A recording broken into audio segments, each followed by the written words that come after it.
Se você está confuso com quem você é, com o que você trabalha, com o objetivo que você tem, é claro que as outras pessoas vão ficar.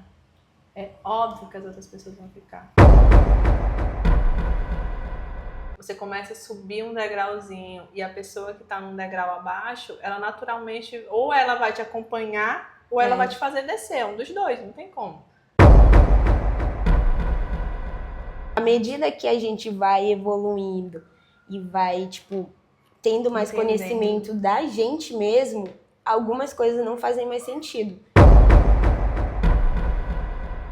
Não existe plano B se você tem segurança no plano A. Você já queimou o barco alguma vez? Já ouviu essa expressão? Eu já queimei algumas vezes e vou contar para vocês hoje. Mas antes eu quero dizer que eu convidei a Jace pra gente continuar nossos papos aqui, o Papo de Milhões. E ela vai falar com a gente sobre queimar barcos e você vai entender quais barcos você tem que queimar em 2025 ainda para entrar em 2026 prosperando como você quer. Bora lá, Jace. Me diga aí, já queimou o barco? Já ouviu essa expressão? Então, é engraçado porque eu só fui saber dessa expressão através de ti, né? Porque todo dia tá lá no meu Instagram, dando uma cutucadinha, né? Tipo, mostrando, esfregando na minha cara com as minhas crenças, minhas limitações. Claro que é pra ajudar, né? Mas essa expressão, queimar barco, veio através de um post que tu me mandou. E aí, tipo, claro que na hora eu entendi o que significava. Só que, eu, meu Deus, de onde vem isso? Sabe? Tipo, tu me cutucou forte dessa vez. E foram 3 dias seguidos. Foi 3 dias seguindo cutucando sobre isso. E aí, que é uma limitação minha, né? Que a gente sabe. Aí eu fui pesquisar sobre, né? E eu descobri que que eram os antigos comandantes que, quando eles iam para a Terra lá, colonizar a Terra de outras pessoas, aí eles levavam o povo deles lá e chegava lá. Inclusive, a história mais famosa é de Hernán Cortés. Ele era da Espanha e ele foi pro lugar que atualmente hoje é o México. E aí ele chegou lá com a galera dele, aí chegou lá, tipo, e viu que o povo tava meio inseguro. Aí, tipo, eles, pensando em voltar, né? E, tipo, tava ali pensando em voltar pra casa. Aí, o que ele fez? Manda afundar esses barcos tudo, manda queimar tudo. Aí queimou, e aí, tipo, a galera ficou assim, agora a gente não tem opção. A gente ou vai pra vencer ou pra morrer. Aí, claro que vão dar de tudo. Agora, eles vão dar 100%, né? Porque eu acredito, assim, que as pessoas, elas acabam dando só 70%. E aí, se for perguntar, a pessoa vai falar assim, não, eu dei o meu máximo. Eu juro que eu dei o meu máximo, mas não. É só 70%. Porque o barco ainda tá lá pra voltar. Sim. Tem outra história famosa também, que, tipo, não tão famosa, mas a frase que o cara usou, inclusive é da Península Ibérica, e aí é o Ziad, que era o comandante da época. Aí, esse do Cortés aconteceu em 1519 e esse foi em 711. Então, tipo, muito antes, tipo, outro dia, né? Já era um semana costume passada deles fazerem, né? Passou de pai pra filho. Queimaram o barco total. E aí ele falou, quando ele chegou lá, depois de ter queimado os barcos, ele falou com a galera dele lá e falou assim, gente, o inimigo tá lá na frente, o mar tá ali atrás. A gente só tem um caminho. Vencer. Não tem plano B. E não tinha nenhum Michael Phelps lá pra enfrentar aquele mar, né? Sim. Nem o Michael Phelps daria conta de nadar tanto. E isso. Eu acho muito interessante essa filosofia porque ela tira o plano B. Ele tinha tanta segurança de que eles iriam vencer dessa forma que ele queimou o plano B. E não foi emoção, né? Ele não agiu por emoção. Sim, foi totalmente estratégico, mas também com muita confiança de que ninguém iria parar de se matar, por exemplo. Porque eles iriam, agora a gente vai pra guerra mesmo pra vencer, porque a gente quer voltar pra casa. É um líder, né? Ele conhece quem ele tá liderando. Então, tipo, ele sabia que a forma dele incentivar a galera dele era assim. Então, ele foi com tudo, literalmente. Mas vamos voltar aqui pra parte de queimar barco. Quais os barcos tu já queimou? Tá. Então, em meados de 2015, eu fui pra Brasília. E agora, tipo, eu vou falar umas coisas que me fizeram, que me deram segurança pra ir, que tu vai falar assim, tua ferida. Por quê? Eu juntei não, o papai me deu R$ 1.000, 2015, Na época era R$ 1.000, muito dinheiro, tá? R$ 1.000 em 2015 era ok. E aí eu falei, isso aqui dá pra eu passar 3 meses. E eu fui com isso, vou passar 3 meses. E aí, tipo, é uma mini férias, né? Eu tava fazendo administração aqui, só que, tipo, mano, eu me identificava, mas eu não fui feita para ficar dentro de uma sala de aula pegando aquele conteúdo. Eu gosto de estudar e ir para a prática logo. E aí eu não me via. Eu falei assim, não, eu tenho que fazer alguma coisa, porque eu não vou ficar aqui parada. A Idri já estava em Brasília. Ela falou, não, amiga, vem para cá. Aí eu fui. E eu fui com esses R$ 1.000 para ficar 3 meses. Aí eu fiquei na casa de uma amiga lá, só que tava insustentável, que era, tipo, parada da galera esconder comida, sabe? Juro. E aí eu falei assim, não, eu tinha conseguido um emprego lá, de caixa na Lupo. E foi meu primeiro emprego, assim, de carteira assinada, foi de caixa na Lupo. E aí eu fui... E saí tipo, a primeira queimada de barco foi eu saindo daqui de Carutapera, sem saber exatamente como seria lá em Brasília. Fui. E a segunda foi sair da casa dessa que, tipo, eu não tava mais me sentindo bem e alugar minha própria casa lá. Tipo, eu aluguei e era só uma cama que eu tinha. E aí, comia na rua. Aí, depois que eu saí da Lupa, eu fiquei 3 meses só.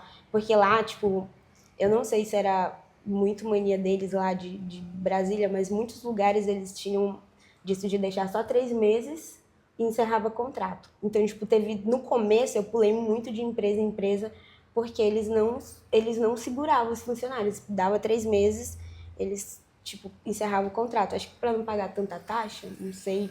Tu deve entender o porquê disso. E aí eu peguei minhas contas de lá e comprei tudo pra dentro de casa. Tipo, aí foi pra eu ficar mais confortável, pra eu não me preocupar já com isso e conseguir ir atrás de outro emprego. Aí, nesse período, foi 2 queimadas de barco. Uma saindo daqui de Carutapera pra arriscar, sem saber. E a outra, tipo, sair da casa que eu tava lá pra ir morar só, sem nada. Saindo do conforto, da reclamação diária, né? Porque às vezes é muito fácil. Eu já morei com outras pessoas também. Não é fácil, assim, a gente morar com outras pessoas. Vai saturando. E aí você ter essa coragem de pegar um apartamento e bancar a história e dizer assim, vou sem nada, mas vou montar ele. E é muito satisfatório depois quando a gente vê que a gente consegue, né? E a gente sempre consegue. A questão é que você tem que queimar o lugar onde você tá. Porque senão você vai querer ficar voltando e aí vem o arrependimento, né? De não ter feito melhor. Mas enfim. E outra história tem de queimar barco? Essa foi a primeira e a única? Eu tenho um barco pra queimar agora, tu sabe bem, né? E só que, tipo... Depois que tu queimar, a gente vem contar aqui como você queimou. Só que aí eu ainda ainda tem muita coisa que eu preciso amadurecer em mim pra eu conseguir queimar esse barco. Eu acho que uma coisa que é bom a gente esclarecer, até para as pessoas entenderem também, é que queimar o barco não é só sobre você, sei lá, fazer uma mudança ou abrir um negócio. Mas às vezes tem amizades que são um barco que já está afundando. Amizades, relacionamentos, né, amorosos. Às vezes até mesmo um eu seu, um eu, digamos assim, mais interno de você, que já não se dá tão bem em determinados ambientes. Então, por que não queimar o barco daquela, por exemplo, dessa Deilane que só anda com X pessoas? Por que não se afasta? Por que ela não manda embora? Por que ela não fecha esse ciclo, entende? Então, acho que o queimar o barco também vem muito de outras áreas da sua vida também, que você queima para que um novo venha, para que novas experiências venham.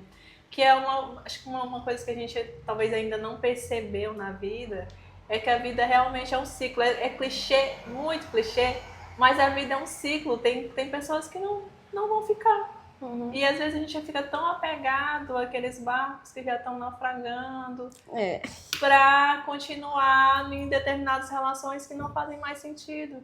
E outra coisa que eu também penso, vamos contar até um pouco da nossa história aqui, que a gente já foi amiga há muito tempo. Há muito tempo. E Bestes. queimamos esse barco há muito tempo também. Queimamos esse barco para construir o barco de novo. Então, é algo que eu até estou assimilando, eu mesmo estou assimilando isso, porque eu tenho amizades que hoje em dia elas não são mais a mesma coisa. E eu estou tendo uma dificuldade, mas já estou liberando isso, de me desapegar dessas pessoas. Eu tive um insight assim, muito bom essa semana, que foi pensar assim, essas pessoas elas já não estão na minha vida há muito tempo. Por que eu tô apegada em pessoas que não... né? Exatamente. Tem gente que não elas solta. não estão há muito tempo. Aí eu tive um outro insight muito legal que era, às vezes eu tô me apegando a essas pessoas com medo delas se sentirem abandonadas por mim. Mas elas já não estão. É uma sacada que a gente tem que ter muito olhar mesmo assim pra gente, pra entender que tem pessoas que já não estão ali. Então, toca fogo nesse barco, vai embora. E eu li em algum lugar, não vou lembrar onde, que a nossa vida, ela é realmente feita de ciclos e são ciclos de 5 anos. Então, tipo, a cada 5 anos tu tá com um novo elenco.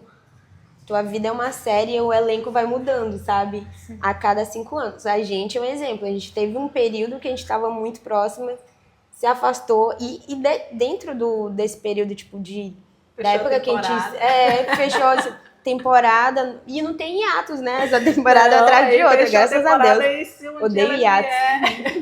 Se um dia ela vier, ela veio, mas aqui tá fechado. E já entrou e já saiu tantas pessoas na nossa vida, e às vezes é a gente que segura algumas mesmo, porque à medida que a gente vai evoluindo e vai, tipo, tendo mais conhecimento da gente mesmo, algumas coisas não fazem mais sentido. E a gente vai se retirando. Às vezes as pessoas que se sentem incomodadas por ver que a gente está crescendo de alguma forma, mesmo que seja, tipo, mínimo, elas se sentem incomodadas e elas vão se saindo.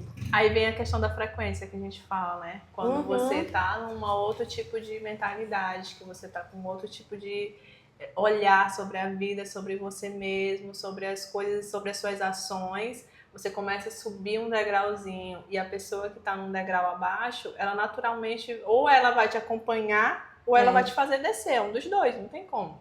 Ou ela te puxa, ela sobe. E aí é um momento em que, na maior parte das vezes, as pessoas vão indo embora mesmo. Ninguém me puxa. Ninguém me puxa mais. Depois que eu subo, acabou. Eu piso. Acabou. Mentira, eu não piso em ninguém, não. Pelo amor Não, de mas Deus. é assim, falando novamente de filosofia de vida, eu tava até comentando que esse Natal eu passei com algumas senhoras, né? Eu tava parecendo um Whindersson com as velhinhas dele, no caso. E aí eu achei tão engraçado porque ao mesmo tempo eu vi elas ali com 60 anos, mais ou menos 60, 65. E aí eu olhava assim, nossa, elas já viveram tanta coisa que eu não vivi, elas já sentiram tanta coisa que eu não senti. E eu achei maravilhoso estar ali com elas porque era um aprendizado diário, de tudo, sabe? De tudo que elas se colocavam para fazer sem medo. E um orgulho de ser, e já tinham tido filho, já tem neto, já tem marido, enfim. E aí teve até uma situação que uma delas veio recentemente aqui, eu trouxe uma delas pra cá, né? E aí a irmã dela comentou assim, é o cunhado dela, compadre, sei lá, alguém lá, que quando ela chegou aqui, ficou super alegre quando viu ela, porque tinha 30 anos que não via ela. Meu Deus. E aí eu fiquei assim, será que um dia eu vou olhar pra alguém ou falar isso pra alguém que tem alguém que tem 30 anos que não me vê? É muito tempo. É uma sensação muito diferente. Às vezes eu penso que primeiro que ninguém avisa pra gente nada, né? Ninguém diz assim, olha, senta aqui que na vida você vai passar por isso, por isso, por isso. Ninguém faz isso. Eu acho isso horrível, porque inclusive, eu tenho até essa empatia de quando eu encontro um adolescente ali com 18, 17, 16 anos, eu sempre falo pra ele, olha, não tenha pressa, na tua idade ninguém me falou que não precisava ter tanta pressa assim, por exemplo. Então, assim, são coisas que... E a gente, já na fase adulta, nenhum senhor de idade vem dizendo assim pra gente, poxa, calma. É assim que vai acontecer, tem coisas que vai ser assim, algumas pessoas vocês vão deixar de ver, sabe? Ninguém diz isso pra gente tem que descobrir assim mesmo, né? A gente tá dizendo foi, agora. Né? Pula aí na fogueira pra ver se vai queimar. Mas, sério, é algo que eu tenho vivido muito forte esses dias, não sei se é final de ano, mas tenho tido muitas sensações de que tem coisas que vão passar e tá tudo bem. Eu também. Você tem que entender que a vida são realmente ciclos e que às vezes eles vão se renovar e às vezes não, às vezes eles vão demorar um hiatus aí muito grande pra voltar. Inclusive, recentemente eu até falei pra Carlinha, assim, porque eu tô numa de insistir muito pra ela ler, né? A gente sabe. E aí eu falo assim, me aproveita enquanto tu pode, porque ano que vem tu vai me perder pros livros. Falei pra ela. Porque eu já tô muito forte nisso, sabe? De ler. E eu falei pra ti, não é coisa que eu faço há muito tempo. Porque, tipo, Deilane tá aqui, né? Em relação a saber muito. Já estudou muito. Eu comecei, tipo, que eu me dedico mesmo pra... Eu sempre li, eu sempre gostei de ler. Só que para crescimento pessoal e da minha empresa, começou em junho. Então é muito recente. Muito recente esse tipo de conhecimento que eu tô desenvolvendo. Antes era, tipo, conhecimento de séries, de livros de aventura, de um romancezinho ali, uma coisa sáfica. E não acaba, tá? Só pra te dizer, não acaba. Porque mesmo você solta esse comentário de a Deilane já tá muito acima e tudo. Mas ainda assim, ainda hoje eu leio, eu volto a algumas casas às vezes. Às vezes eu penso que eu tô muito... Eu mesmo tenho esse pensamento, tá? Nossa, cheguei num ponto aqui que minha mente tá explodindo. E aí vem alguma coisa, aí vem a crença, né? Alguma crença vem, aí me dá um puxãozinho pra trás. Aí é um momento que eu tenho que olhar de novo, estudar de novo, pra, sabe, impulsionar. Sim. Mas é algo que claro que faz toda a diferença, mas a gente entender que é pra sempre também melhora muito a jornada. Porque quando eu pensava que, com mais isso eu chego lá, com mais aqui eu chego lá. Não, é uma jornada, você vai viver o resto da vida experimentando, entendendo, tendo outros hobbies, outras atividades, outras coisas para estimular a tua mente. E isso é o mais legal, porque imagina se a gente chegasse no game over, assim, 40 anos game over. Chegar quando te morrer só. Tem muita gente que eu acredito aí ver uma olhar assim, totalmente meu, não tem base nenhuma. Não é científica, ela não testou. Ninguém lançou um estudo sobre isso, mas assim, eu já vi alguns famosos que, como o Whindersson, por exemplo. Tomara que ele não me processe vendo isso. Mas eu vejo muito... Ele é um cara muito novo, mas que tem problemas, assim, que ele caiu muitas vezes. E talvez, não tem fundamento nenhum, porque eu também não sou amiga dele, mas talvez tenha um ponto de que, eu cheguei com menos de 30 anos a milhões. Talvez foi o game over pra ele, mentalmente falando. Não é algo que talvez ele tenha percebido, né? Porque às vezes as pessoas, tipo, o que eu tenho... Porque o que move a gente são objetivos, né? Eu quero alcançar aquilo. E aí tu te esforça pra tentar alcançar aquilo. Às vezes ele não tinha mais o que alcançar, né? Pra ele foi, tipo, ele tinha um objetivo, chegou naquele ponto, pronto, acabou. O que eu vou fazer daqui? E a importância do trabalho interno antes. Porque, embora ele, claro, ele tem uma mentalidade extraordinária em relação à criatividade, ele é muito criativo, ele é muito inteligente, eu acho ele um dos artistas assim, mais legais do Brasil. Mas talvez no interno faltou trabalhar um pouco mais, quem sabe as feridas dele não foram curadas, né? Então, é claro que ele tem um desenvolvimento mental acima da média, é claro que ele é acima da média, não é à toa que ele é milionário, mas talvez faltou um pouquinho desse olhar para dentro, junto com essa evolução do dinheiro. O dinheiro chegou antes da evolução interna. Aí vem um conflito, né? Não tô dizendo que é isso. Então, é um olhar meu. Tomara que ele não me processe. Meu Deus, que ele vê, né? Se ele vê, se ele processar, meu Deus. A gente vai ganhar muitos views. E tem gente que sabe parar, né? Igual ontem a gente tava lá comendo e eu tava falando sobre a MC Pipoquinha, que ela soube parar no auge dela. E ela foi impulsionada por haters, né? Sim. Mas, às vezes, ela, tipo, ela sabia o limite dela. Ela pensou assim, mano, se eu ficar mais famosa que isso, ou se eu ganhar mais que isso, talvez eu perca muito. Eu perca a privacidade, eu perca meu tempo. E talvez ela já se incomodava, apesar dos haters ter levado ela para os milhões, mas talvez ela já se incomodava com o que andavam falando dela. Sim. Assim como outros artistas, Justin Bieber também, até hoje, né? Então, a gente também não percebe como isso fere alguém, como o comentário fere alguém. Eu, graças a Deus, não tenho esse costume. Graças a Deus, eu não perco meu tempo indo falar mal de ninguém na internet. O que eu achar que não ficou bom, não ficou legal. Mas, pra mim, não tem esse tempo pra ficar olhando a vida de ninguém, nem comentando a vida dela. Mas, infelizmente, tem muita gente que tem esse tempo. Recebeu algum comentário ruim na internet? Eu já recebi. Não, eu sou muito amada, né?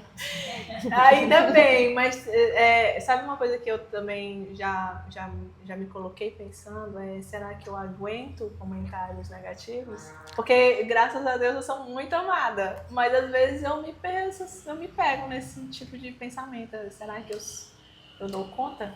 É porque a gente mesmo já fica projetando os comentários negativos. Tipo, quando a gente começou, eu já ficava imaginando. Eu até falei pra ti, Dilana, não vamos fazer ao vivo porque vão comentar negativo. Eu já tava falando isso. Então a gente já imagina que na cabeça das pessoas já estão falando. Porque, tipo, eu conheço o meu meio. Então eu sei mais ou menos que tem comentários. Sim. Eu conheço. Mas também isso pode ser um reflexo meu. Porque eu poderia estar comentando, sabe? Sim. E o grande segredo é realmente você não pensar isso sobre você. Uhum. Por exemplo, há muito tempo atrás mesmo, tá? Não vai me zoar. Mas eu fazia TikTok.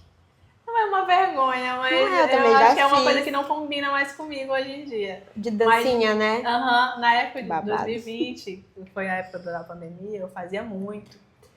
E eu nunca disse pra ninguém que eu sabia dançar. Eu fazia porque a gente tava todo mundo trancado, não tinha o que fazer. E aí, naquela época eu também estudava, então eu tava naquela desculpa de, tô terminando a faculdade ainda. Vou ter que sair.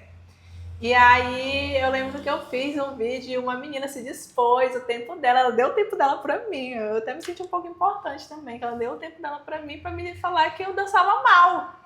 Aí eu fiquei assim, gente, mas ela tem tempo. Mas ao mesmo tempo era algo que eu pensava de mim. Eu não dançava realmente tão bem. Então aquilo ali me afetou porque já era uma coisa que eu pensava sobre mim. Aí eu fiquei meio triste, assim, apaguei os vídeos. E depois eu disse, vou aprender a dançar. Ninguém vai me humilhar mais. E aí fui aprender no YouTube. Hoje em dia eu acho que eu já danço bem melhor. Mas foi graças ao comentário então dela levanta também. aí pra gente ver. Não vai rolar. Mas na época foi um desafio pra mim. Ela disse, como ela falou mal de mim, agora eu vou mostrar pra todo mundo que eu consigo. E eu queria provar pra mim mesmo. Ela foi um pouquinho, sabe? Foi uma pontinha, uma gotinha de água dentro do copo cheio. Uhum. Mas eu já tinha esse pensamento. Aí, tu ainda lembra o nome dela? Não. Então não marcou tanto. Total. Aí, o que acontece? Quando a gente já tem um certo pensamento sobre nós mesmos, alguém vir falar é o que explode. Uhum. Senão tu não te importa. Não. Se você já não se autocritica, você não se importa. Então, o segredo é você não se autocriticar. Que é o que a gente faz naturalmente. Hoje em dia, né, com mais ideias, eu já não me autocritico, não. A vez ou outra, quando eu penso, nossa, eu já tô fazendo isso de novo, não. Cancela.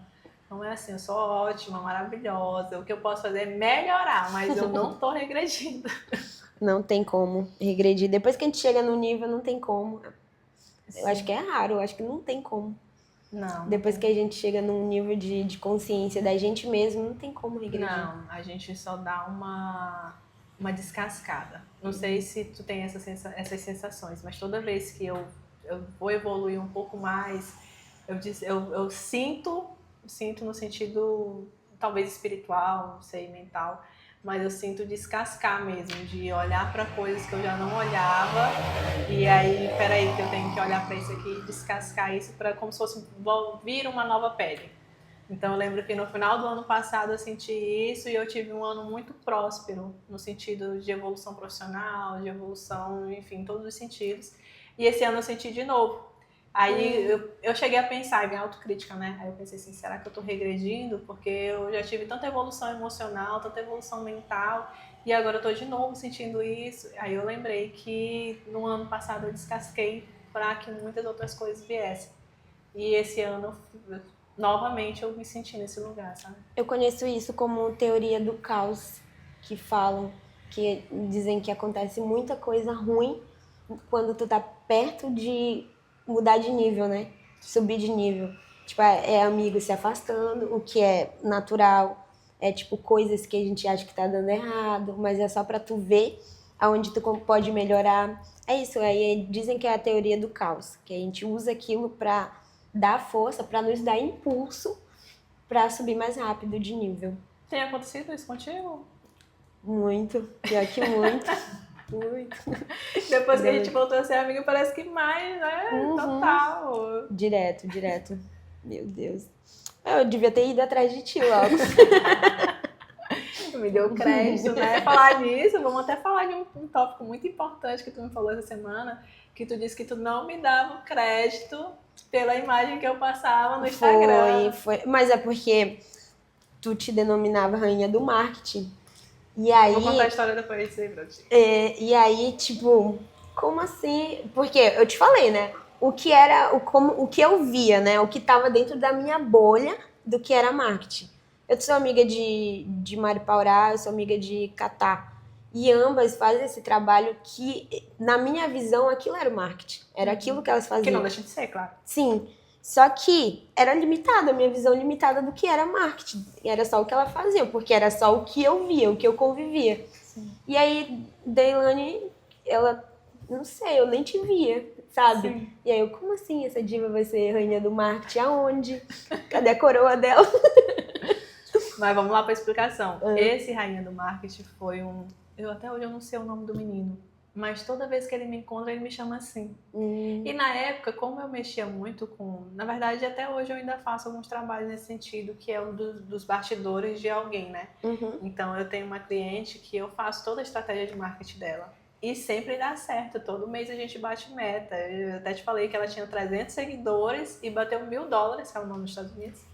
Ela bateu $1.000 em 30 dias. E ela tinha 300 seguidores, então era muito pouco. E a gente conseguiu com as estratégias que eu lancei para ela e tudo, enfim. E aí, na época, eu queria meio que sustentar mais essa ideia do marketing em si. Eu não estava tanto no caminho da mentalidade em si, eu estava só querendo trabalhar neuromarketing.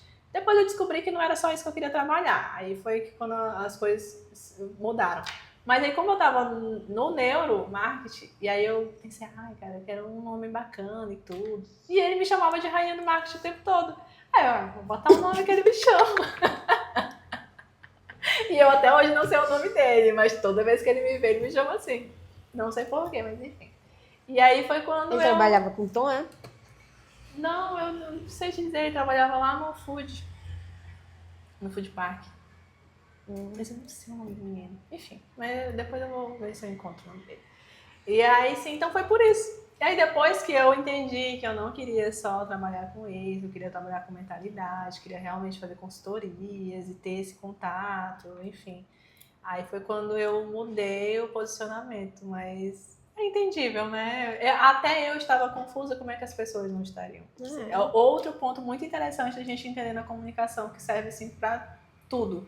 Se você está confuso com quem você é, com o que você trabalha, com o objetivo que você tem, é claro que as outras pessoas vão ficar. É óbvio que as outras pessoas vão ficar. Então, se alguém não está te lendo bem, é porque você também está confuso. Tu não tá sabendo mostrar o que tu é, né? Exatamente. Aí foi quando... Eu também tinha dúvidas, né? Então foi aí que as coisas mudaram. Aquilo que falam, tipo, tu é responsável, eu sou responsável pelo que eu falo, não pelo que o outro entende. Tu é responsável pelo que o outro entende também. Se tu não tá sabendo comunicar. Sim. Falando de empreendedorismo principalmente. Então, aí vamos voltar para a história do queimar barcos para que as pessoas entendam quais barcos elas têm que queimar. A gente, como empreendedora, às vezes tem que deixar algumas coisas para outras. Teve alguma coisa ali no Cervezitas que tu disse assim, isso aqui já não funciona mais e eu tenho que queimar isso aqui para que outra coisa funcione melhor. Eu acho que foi questão de funcionário, que eu tive que, inclusive era porque era de família, era da minha família, eu tive que descartar, porque senão ia meio que contaminar o resto do grupo, porque não sabia separar o profissional de casa. E outro que é um barco que a gente tá para queimar quando a gente voltar, que é a questão de sair mais do operacional. Que a gente vai conseguir sair mais do operacional. Eu já falei isso outras vezes, porque eu tô muito ansiosa para saber como é que vai ser essa mudança.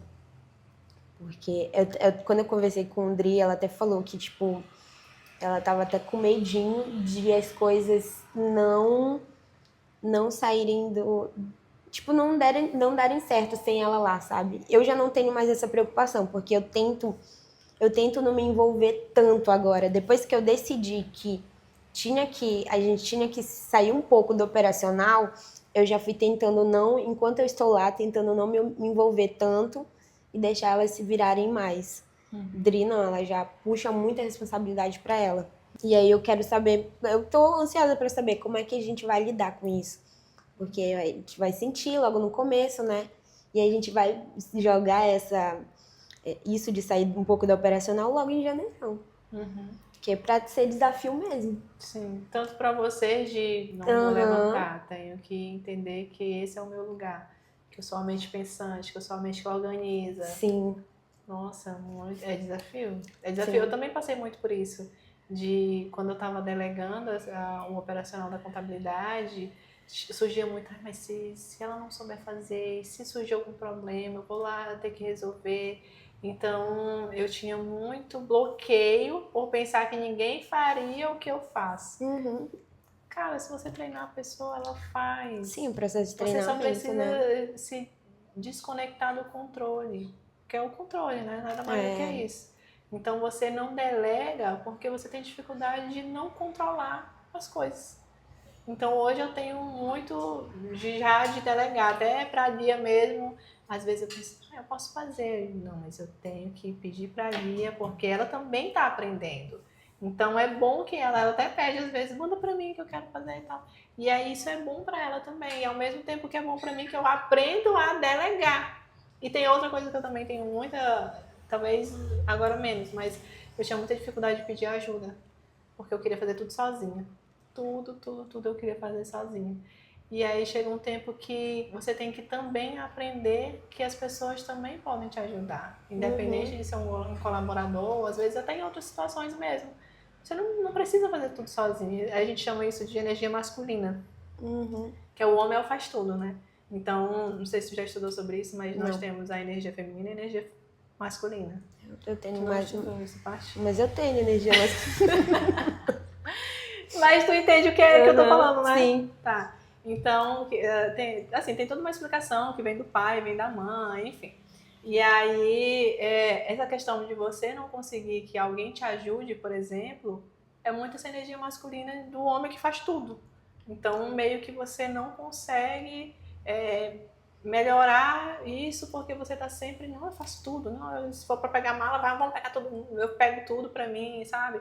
E eu tenho experimentado mais deixar com que as pessoas me ajudem. E isso é muito do pequenininho mesmo, de abrir a porta às vezes. Você tá cheio de coisa aqui, deixa a pessoa abrir a porta e te ajudar, sabe? Deixa a pessoa carregar uma sacola junto contigo. E do pequeno que você consegue externalizar isso e dividir mais a carga. E não ficar pegando pra você o tempo todo. E também, às vezes, a gente acha que o outro não vai conseguir, né? Não vai fazer igual a gente. Exatamente. Mas aí é perfeccionismo. É igual tem um tópico lá no teu livro, que eu li, que é tipo, perfeccionismo é o quê? Agora que eu me lembrar, eu escrevi esse livro tem uns 3 anos. Perfeccionismo é alguma coisa lá que, tipo, não é... Perfeccionismo é tipo uma doença, é algo assim que tu cita. Sim, que eu falo que antes feito do que perfeito, né? Sim. Eu tenho experimentado isso também, porque vez ou outra eu também quero fazer perfeito. Aí eu fiz os insights agora da consultoria, da mentoria. Aí eu te mandei o primeiro e falei, nossa, mas isso aqui ainda não tá bom. Mas eu sabia que era o meu lado do perfeccionismo falando, sabe? Tipo, eu achei ótimo, né? Aí ela foi lá e arrumou. Fala aí, quais os barcos tu já queimou? Primeiro eu vou te falar onde eu conheci essa expressão. Tem uma amiga que ela é de Parnaíba, aliás, era de Parnaíba. E ela tinha muita vontade de viajar para o exterior e tudo, e nessa época ela era concursada. Então ela ficou muito naquele dilema. E eu sempre conversando com ela e tudo, a gente sempre compartilhando muitas experiências. Aí um dia ela falou, ela me mostrou essa história e falou assim, eu vou queimar o barco. Eu falei assim, como assim? Ela disse, eu vou embora. Mas tu vai fazer, tu não ia, porque sempre teve uma história, né? Ah, vou esperar minhas férias, vou passar um mês, aí depois eu vejo e tal. Aí quando ela viu essa história, ela disse, eu vou queimar o barco. Eu vou acabar com isso aqui, eu não quero mais. E aí ela fez isso. Ela desistiu do concurso e foi embora pra Portugal. Babado. E Portugal é, tipo, pra quem quer sair do Brasil, Portugal é mais fácil, né? Além de ser na Europa, né? Tu ainda tem uma...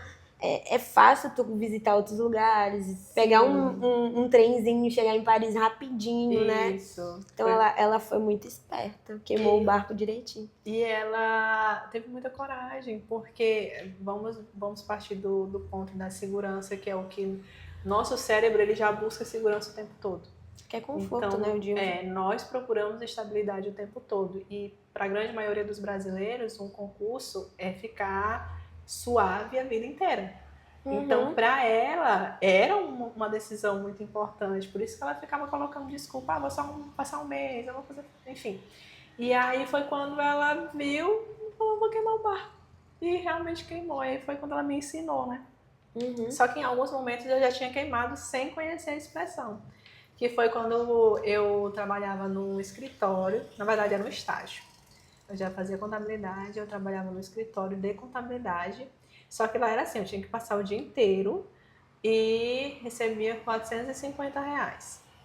O dia todo? O dia todo? Como assim? O estágio só pode ser de 4 a 6 horas, mas lá aí vem a questão, né? Quando você é uma pessoa aí que ainda não sabe muita coisa, você se coloca em situações com a desculpa de que quer aprender. E aí nessa época eu fui, disse, não, tem que aprender e tudo. Enfim, cheguei lá, o ambiente não era legal. A menina que me ensinava parecia que, meu Deus, quando eu chegava, sabe quando você sente que a pessoa não gosta? Então já era uma coisa... logo a energia, né? Poxa! Nossa, e eu sempre fui muito de sentir assim, se a pessoa realmente me quer bem, sabe? E aí eu sentia que, nossa, ela não era muito legal. Ela se esforçava em ser simpática, mas eu sabia que ela não estava muito afim. E tá tudo bem também, às vezes ela estava saturada, né? Tem gente que não gosta de ensinar por nada, né? Tem os problemas dela, ela tinha os problemas mas é problema dela também, deixar em casa. E aí foi quando eu já sentia isso, né? E aí teve também o chefe, eu lembro que ele chegava 9 horas, eu lembro disso até hoje, ele chegava 9 horas gritando assim, sabe aquele tipo de gente que fala alto e fala, parece que tá o tempo todo brigando? Era o perfil dele. E aí ele chegava já com essa energia e saía 11 horas. Aí, se eu não me engano, à tarde ele não apareceu, não lembro bem. E essa rotina era muito maçante, começou assim todos os dias e eu via a luz do sol de manhã e à noite quando eu voltava para casa. E aí foi meio que eu ficando saturada, assim, isso aqui não é meu lugar, não quero ficar aqui. Só que na época não tinha dinheiro, meu pai também não me mandava grandes fortunas, ele me mandava da sobrevivência e eu queria ter mais conforto. Sim, sempre né? foi assim, sempre quis mais. E aí só que eu fiquei assim, não dá pra mim ficar aqui, eu não quero mais. E aí foi quando chegou um ponto, deu os 30 dias, aí eu sentei lá. Ficou só um mês? Foi um mês, certinho. Babado. Sentei. E o pior é que eles já tinham um histórico de que todos os estagiários que entravam lá saíam muito rápido. Então eu ficava muito naquela dúvida de eu vou ser mais uma, todo mundo vai me achar fraca. Estatística. Eu já me achava fraca, é uma questão, né? Eu me achava fraca, então as outras pessoas me acharem fraca era só um reforço. Só que chegou um ponto que eu disse, não aguento mais não, eu vou sair. Aí foi quando eu disse que eu não queria mais ir e tudo. Aí fechamos, né? Eu não fui mais. E aí foi um alívio, assim, cheguei em casa e não ter que estar. Aí naquela época a gente se cobra muito, né? Porque a gente ainda é meio que adolescente já pra fase adulta. Uhum. Então me cobrava muito de, ai, eu consegui um emprego e agora eu já larguei o emprego.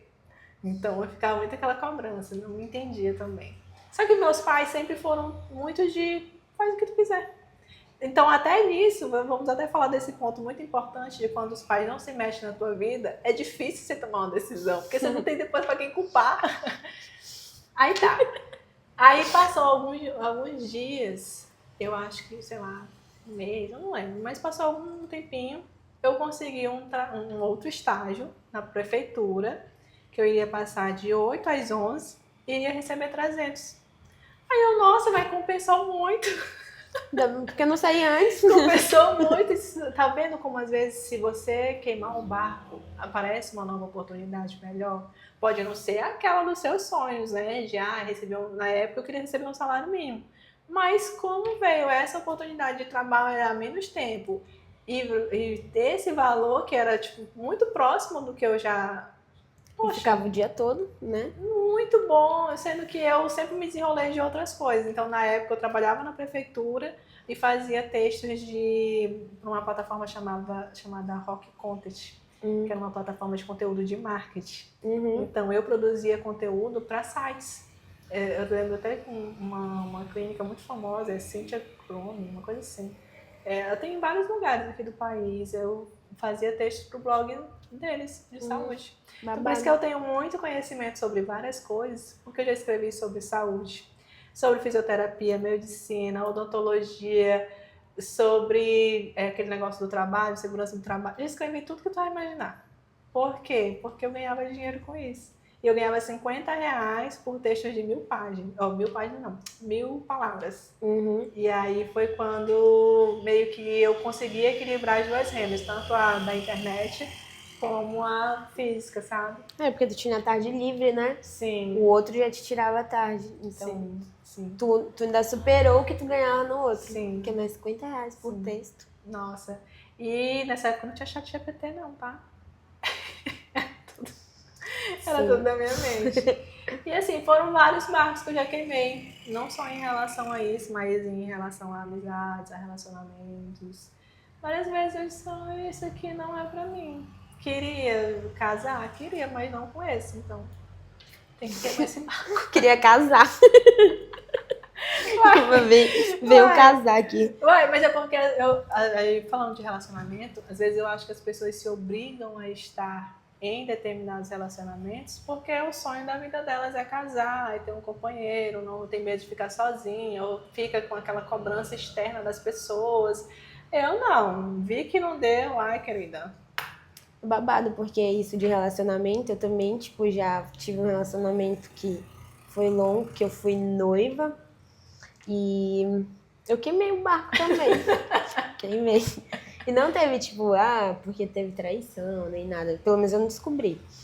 Mas eu vi que chegou o momento que realmente não ia dar mais. E eu, mano, tem que sair daqui. É muito importante a gente reconhecer isso, porque tem pessoas também que não ajudam a gente a evoluir, embora você goste delas. Uhum. Embora você ame essas pessoas, embora vocês tenham conexão, embora seja tudo bom, como tu falou, né? Não teve traição, não teve briga, não teve isso, não teve aquilo, era muito bom.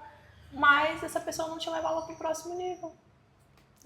Tanto que depois que eu terminei, uma semana depois, eu comprei a minha passagem de volta, só pra vir.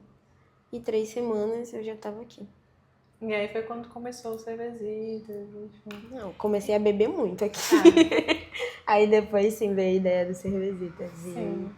E a gente Foi porque eu cheguei aqui em final de 2022.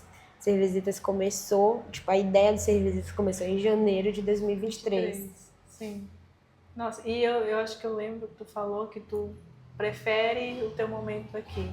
Uhum. Interno, principalmente. Porque pra quem não sabe, morar fora é bom, você tem uma experiência diferente, você tem uma história nova pra contar, mas se você ainda não tem algumas coisas suas, internas, principalmente também ali dentro do teu ciclo familiar, das tuas raízes, se tu tem mal resolvida, você pode estar em todos os lugares que você quiser, do mundo. Você pode ter o dinheiro que você quiser.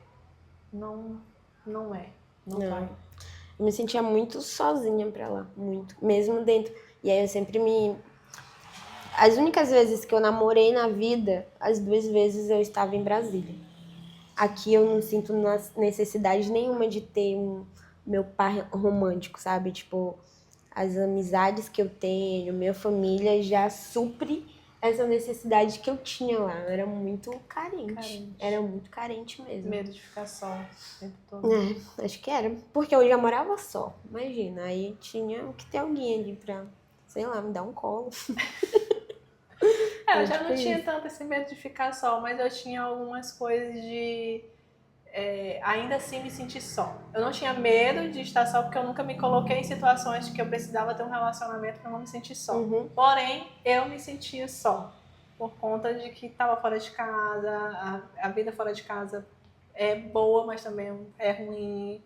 Enfim, tem várias batalhas que você vai guerreando ali dentro. E vamos encerrar, né? Na hora, Tem, mano. Na hora, senão a gente vai ficar aqui. vai ficar para sempre. Vai ficar tanto barco pra queimar. Vou dar um recado pra galera antes, mas tu quer falar alguma coisa que tu... eu acho que esse comunicado aqui seria muito interessante para as pessoas entenderem o que é queimar barco. Sobre queimar barco. Gente, só não se cobrem muito sobre queimar barco. Agora, não entra na... Porque quando surgiu essa expressão pra mim, eu fiquei um pouco neurótica com isso. Tipo, meu Deus, será que eu tenho que me jogar Será nisso? que é agora? Será que eu tenho que me arriscar? Mas queimar barco não é uma coisa que você vai fazer no impulso, na emoção. É algo planejado. E sentido. Tu vai sentir quando tu estiver pronto, sabe? O queimar barco é só eliminar o plano B.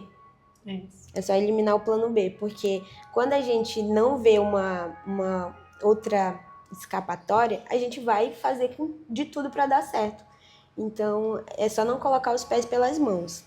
Fazer tudo direitinho e é isso. E sentir, que é o principal. Eu sempre te falo isso, que o que a gente está fazendo já tem um tempo é cortando, destruindo algumas portas que está fechada dentro da tua mente. Uhum. Tem essa desculpa, tem essa aqui. Aí a gente vai acessando elas e no tempo certo, no momento certo, você... E todo dia eu tenho que provar pra Deilane que uma desculpa ali é válida. E ela, não é, é sim, é eu que... Minha desculpa. Vou te dar um isqueiro pra tu começar a acender. Enfim. Então, gente, é o seguinte. Você que é empreendedor, que tem sua história para contar, que tem suas lutas, suas batalhas, e quer falar aqui com a gente, está convidado a vir participar também. Então, se tu assistiu até agora e tem essa vontade ali interna, já está sentindo que é o teu momento, vem conversar com a gente vai adorar. E o nosso episódio de hoje é esse, e a gente volta num próximo com outro tema super legal.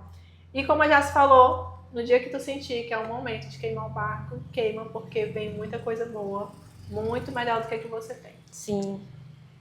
É isso. Tchau.